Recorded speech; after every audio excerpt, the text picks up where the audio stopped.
And then you touched on Newcastle before. Their revenue reached £320 million last season. Did anything stand out in their accounts for you?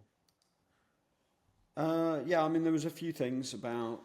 So they continue to move the match day revenue quite aggressively up. I mean, it's around double over a 2-year period. Now, of course, last year the £50 million that they got from match day was a Champions League season, so you had 3 Champions League home games in there. They're obviously big money spinners, but still impressive to have moved it from.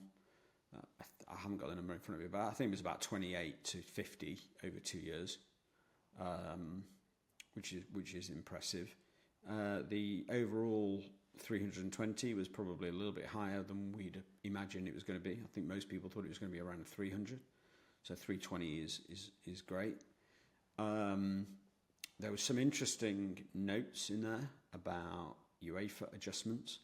We've never seen it before, but they disclosed in quite some detail the adjustments that they needed to make in their UEFA submissions, which effectively mean that they have to discount a lot of the player trades that they did before the end of June. So the trade with Nottingham Forest, they need to make adjustments there in terms of the goalkeeper and his name escapes me, but the young player that they sold to Nottingham Forest.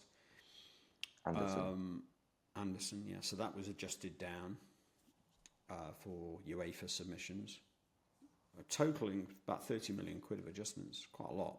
And they also had to adjust the San Maximum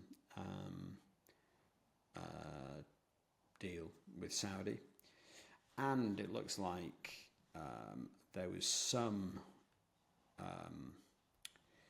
It also told us that there was a fair market value assessment because Seller and Noon presumably are related parties. We know that £30 million of revenue was from related parties. So it was confirmed that Seller was a related party. It also has an impact, which means that actually the associated party transaction case was actually less important for Newcastle than maybe we thought it was, because even if associated party transaction rules don't exist, if they're still related parties, they've still got to be fair market value. So they don't have the same bells and whistles, but related party does mean that those still need to be fair market value. So there's not going to be a huge difference either way on that. So there are a few interesting little nuggets in there in Newcastle results, but no big surprises really. Just a bit of extra detail.